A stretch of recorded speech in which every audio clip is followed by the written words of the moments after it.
Hello and welcome to A Christmas Carol Top 10 Quotes. The theme that we are going to be discussing in this episode is that of responsibility. This is a particular theme that hasn't yet come up in the exams for AQA, EDUCAS, EdExcel or OCR, so it is likely to come up in the summer this year or in the future exams if you are not sitting your exam this year. Like always, I will be referring to the assessment objectives in this video, so a description of the assessment objectives is available in the description box below. So assessment objective 1, 2 and 3, these are the assessment objectives that you are going to be marked against in your exam. So let's get started on analysing the quotations. The first quotation or reference that I'm going to be mentioning is Bob's poorly lit candle. So in stave 1 we see the ill treatment of Bob by Scrooge. This poor treatment shows the socially irresponsible attitude of Scrooge. So this is a reference to A01, so linking it to the task or the theme that we're discussing today. And the socially irresponsible attitude of the rich at large. So remember, Scrooge doesn't just represent himself, but he represents the rich in general in the Victorian era, where Scrooge as the employer is not accepting his social responsibility to treat his workers justly. Now, Bob is presented as a hard-working, cheerful and grateful employee, despite Scrooge's poor treatment of him. Therefore, Bob is the direct opposite of the idle poor. So the word idle means lazy, and this is actually really important in terms of context, because a lot of the rich in the Victorian era felt like people who were poor as a result of laziness. And Dickens really wanted to eradicate that view, so he often portrays his poor characters, so his characters who are poverty stricken, in a really positive light, to show how they are not lazy and they actually need help. So Bob is the direct opposite of the idle poor that the contemporary readers would have made judgment of. Now, one top tip for those of you who are aiming for a grade 9 is to compare this quotation to a quotation about Fezziwig, so the employer that Scrooge had in his younger years, and compare the two employers. I have already analysed this quotation, so if you have watched my previous videos, then there is a quotation on Fezziwig that you can use to compare the two quotations together, and comparing quotations really lifts marks, because it convinces the examiner that you know the text really well. The next quotation that we're looking at is Tim's withered little hand. So Dickens's description of Tiny Tim's physical appearance, and also Bob Cratchit's love for Tim, allows the reader again to reflect on the theme of social responsibility. So this word here, withered, shows the effect Tim's illness is having on him. So the word withered has connotations of decay, deterioration and death, which makes the reader feel empathetic towards Tim, as he is an amiable young child who is deteriorating due to the lack of medical support provided for him. So by picking out a key word here, you will be hitting assessment objective 2, so analysing key words and writer's methods.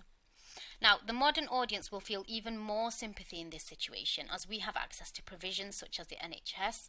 Remember that Tiny Tim represents the causes of social irresponsibility, and that's why this is a really good link to the theme of responsibility, because he shows us the consequences of being socially irresponsible. The third quotation is Scrooge asks if Tiny Tim will live. So we see that the ghost of Christmas Present succeeds in encouraging Scrooge to take more social responsibility. So notice how I have picked out various quotations that you can say various things about. So it's really important that you broaden your collection of quotations, and that's why I've picked these particular ones out. Scrooge's concern for the child here shows a change in Scrooge's character, which is reiterated by Dickens when we are told that Scrooge showed an interest he had never felt before. This shows that Scrooge is beginning to change, become more concerned about the poor, thus become more socially responsible.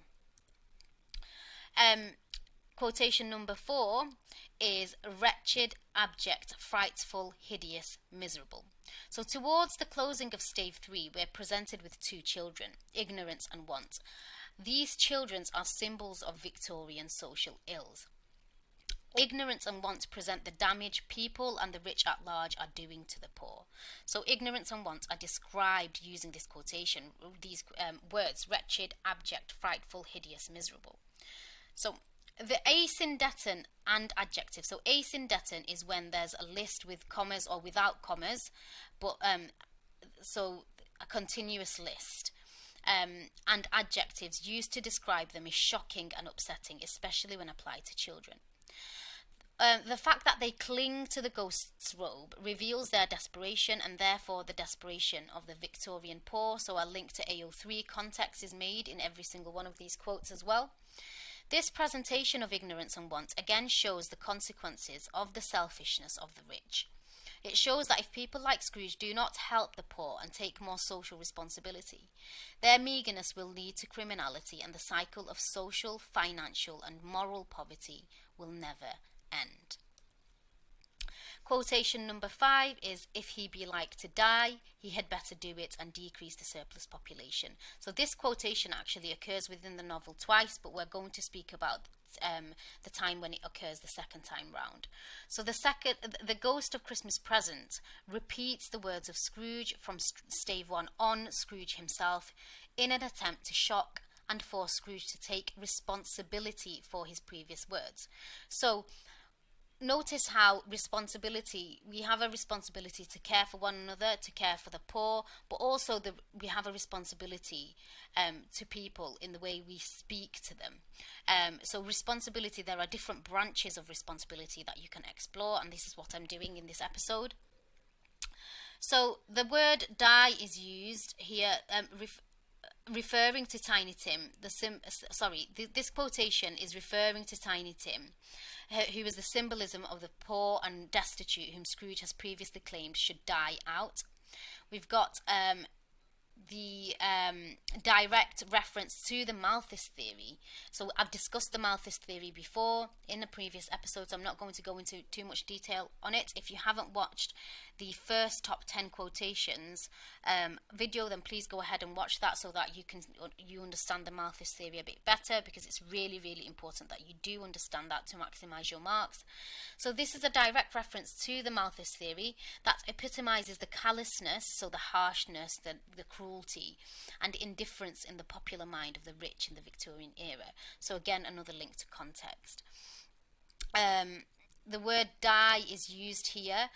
So this is the use of dysphemism, so dysphemistic language, harsh, abrupt language, to show Scrooge how harsh and abrupt the language that he uses is, so that he takes more responsibility with the way he speaks to people. In a previous stave, when the charity workers approached Scrooge to donate money to the poor, Scrooge's response was cold and harsh. He said, "Are there no prisons?" almost insinuating that to be poor is a criminal act, and if the poor cannot provide for themselves, then they should either go to prison or die out, thus do a service to the overpopulated city of London. So lots of link to language here, so AO2, and a link to context as well, AO3. The repetition of Scrooge's harsh words is a demand for Scrooge to take more social responsibility, to change and to accept the impact he has on others. So the Ghost of Christmas Present's repetition of Scrooge's earlier words is an appeal to Scrooge and the rich at large to take heed of their words and actions and reflect on the effect it has on actual children like Tiny Tim, who are clearly undeserving of such treatment.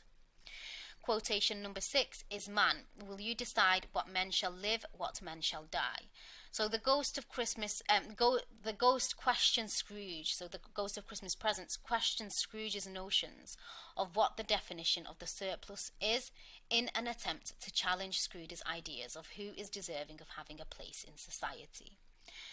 First of all, the ghost refers to Scrooge as man, indicating that Scrooge does not just represent himself, but he represents the rich as a whole.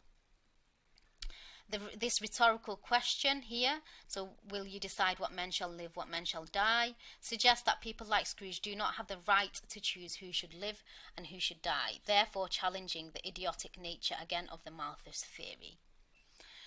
The Ghost of Christmas Present further states that it may be that in the sight of heaven you are more worthless than millions like this poor man's child, thus saying that helpless, poverty-stricken children like Tim are more deserving to live than miserly rich people like Scrooge, as Tim is harmless and brings joy and happiness, while Scrooge is harmful and causes misery and distress. So the lexical word choice of religion is also used to show that God, a higher position than Scrooge, gave life to the poor for them to live, and people like Scrooge have no right to argue otherwise. So there's the element of religious responsibility here. Notice how we're discussing lots of different types of responsibility. So Scrooge also has a religious responsibility, and this would appeal to the contemporary readership who were predominantly religious at the time. Quotation number 7 is one that I've used previously, and so clearly a very, very important one, and you should definitely know this. Squeezing, wrenching, grasping, covetous old sinner. So this is a quotation that describes Dickens in Stave 1. Throughout the novella, we see religious imagery being used as a ploy to inspire change, so inspire social responsibility, both in Scrooge as well as the Victorian audience at large. So inspire social responsibility as well as religious responsibility. In Stave 1, Scrooge's miserliness is described in the use of verbs, so squeezing, wrenching, grasping, covetous old sinner. So these verbs show that Scrooge is holding on to money. So the word covetous is a clear biblical reference of one of the 10 commandments that states, "Thou shalt not covet." There is the implication here that one's wealth does not belong purely to oneself. So to covet is to hold on to something that doesn't necessarily belong to you. So therefore, the wealth of rich people doesn't necessarily only belong to them. That it is a blessing bestowed upon by God. Therefore, by holding on to this wealth so eagerly and being tight-fisted with it is a sin. Scrooge goes against one of the 10 commandments, which is an indication that Scrooge knows that he is sinning, but continues to do so. So this is really grade 9 level analysis. This would be shocking for the contemporary readership, who are predominantly Christian and would hopefully inspire both gratitude as well as generosity. Scrooge's miserliness presents him as both socially as well as religiously irresponsible. Quotation 8 is "God bless us, everyone." This is a quotation, an iconic quotation from Tiny Tim, and he says this during Christmas dinner. So by using the inclusive pronoun everyone, Tim is seen as someone who does not discriminate and someone who believes that everyone is deserving of blessings and happiness. We could argue that Tiny Tim is innocent of the knowledge that he is being denied help from the rich and unaware of the fact that his suffering could be easily eradicated had the rich in the Victorian society taken more social responsibility. So notice how we've discussed responsibility in terms of now the work from the working class or the poor's point of view. Quotation 9. This is a quotation from Mrs. Cratchit during the same dinner, and this is what she says. "I wish I had him here. I would give him a piece of my mind to feast upon." So in contrast to Tiny Tim, who we've just seen, we see his mother, Mrs. Cratchit, as a representation of the working class mother and wife, who realises the injustice and inequality of people like Scrooge. And so the way they treat Bob, the injustice of it and the inequality of it, and appears very angry by Scrooge's meagreness as an employer. Mrs. Cratchit is furious about the way Scrooge treats her family. She feels as if they are treated unfairly and that they receive very little money for the work her husband, Bob, does. Mrs. Cratchit's passionate fury is further highlighted when we are told that her complexion reddened when she spoke of Scrooge.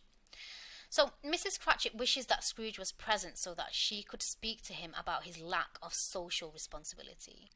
Mrs. Cratchit's anger could be symbolic of the anger that the poor felt towards the rich due to their terrible and unfair treatment. So again, we've got another poor person's perspective, so this time an adult's perspective, so not as naive, far more experienced, therefore far more angry and aware of the injustice and inequality in society. And finally, quotation number 10. If these shadows remain unaltered by the future, the child will die. So again, we've got Dickens's use of dysphomistic language, so harsh, abrupt language, in order to shock Scrooge and the Victorian reader. The verb die is used to both shock and disturb Scrooge, a tactic used to show Scrooge the consequences of his meagreness, so his stinginess, his greed, his holding on to his wealth. The ghost is telling Scrooge that if the rich like him do not change, then the poor will continue to suffer, and their state of affairs will never change. Therefore, again, another ploy for Scrooge to take more responsibility for the way he treats people. Okay, so that's the end of this video. If you would like me to discuss a particular theme, then please comment below with some suggestions. But for now, this will be the last video on this series until obviously I have had some more interest from you guys and suggestions from you guys of what you would like to see.